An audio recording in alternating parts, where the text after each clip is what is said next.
Cette fois, on y est. Les sociétés russes sont en train de fermer le robinet du gaz et les États membres de l'Union européenne et leurs citoyens vont devoir s'y adapter. Les deux premiers États concernés aujourd'hui sont donc la Bulgarie et la Pologne. Deux États qui ne cachent pas leur sympathie pour l'Ukraine. La Pologne, c'est son voisin, est en première ligne pour l'accueil des réfugiés. Elle a déjà fourni des armes anti-chars, des missiles anti-aériens, des drones, pour un total d'armement qui dépasse le 1,5 milliard d'euros. La Bulgarie, elle, ne fournit pas officiellement d'armes aux Ukrainiens, mais certaines munitions bulgares passent par des pays tiers. Et puis surtout, les autorités politiques de Bulgarie ont annoncé qu'elles soutiendraient une adhésion de l'Ukraine à l'Union européenne si la question devait se poser. Mais surtout, ce que ces deux pays ont en commun, c'est qu'ils ont refusé de payer leurs commandes de gaz russe en roubles, comme l'exigent désormais les Russes, décision personnelle de Vladimir Poutine. Gazprom, la société qui les fournit, a donc décidé de suspendre leur livraison. Cette menace du robinet de gaz qui se ferme, les Européens l'envisagent depuis le début du conflit.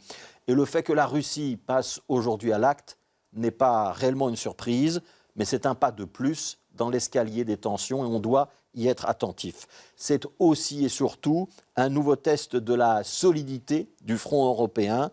Et nous, à Bruxelles, en Belgique, ailleurs dans l'Union européenne, nous aurions tort de ne pas nous y intéresser de très près parce que ça risque de nous concerner et de nous toucher au portefeuille. Depuis ce matin, ce sont donc d'autres pays de l'Union européenne qui fournissent en gaz la Pologne et la Bulgarie. C'est ce qu'a annoncé la présidente de la Commission, Ursula von der Leyen. Nous sommes préparés à ce scénario, a-t-elle dit. Les Européens peuvent être sûrs que nous sommes unis et solidaires avec les États membres touchés. En clair, donc depuis ce matin, nous mutualisons nos réserves de gaz européennes.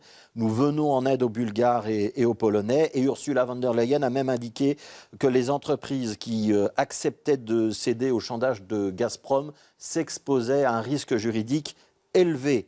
Quand les contrats ont été rédigés en euros et en dollars, il faut donc les payer en euros et en dollars. Faire l'inverse, ce serait en quelque sorte être complice d'un contournement des sanctions décidées par l'Union. Alors c'est vrai, la Belgique dépend assez peu du gaz russe, environ 6% de nos importations. Mais ce n'est pas du tout le cas de certains de nos voisins, en particulier les Allemands, qui en matière d'énergie sont russo-dépendants. Alors pour la Belgique, à ce stade, il n'y a pas d'impact, rassurez-vous. Mais si demain, nous devions aider nos voisins allemands, ce serait évidemment une autre affaire.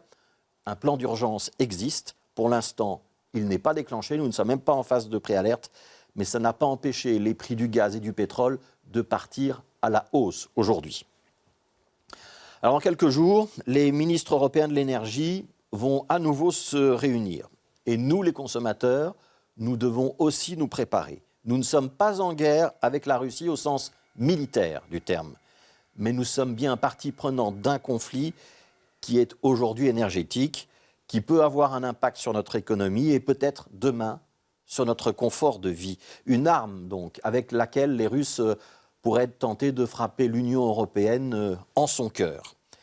Les consommateurs que nous sommes, peut-être attachés à notre portefeuille, à notre voiture, à notre consommation d'énergie d'une manière générale, nous devons donc nous préparer à cette éventualité et ne pas oublier que nous sommes consommateurs, c'est vrai, mais aussi citoyens.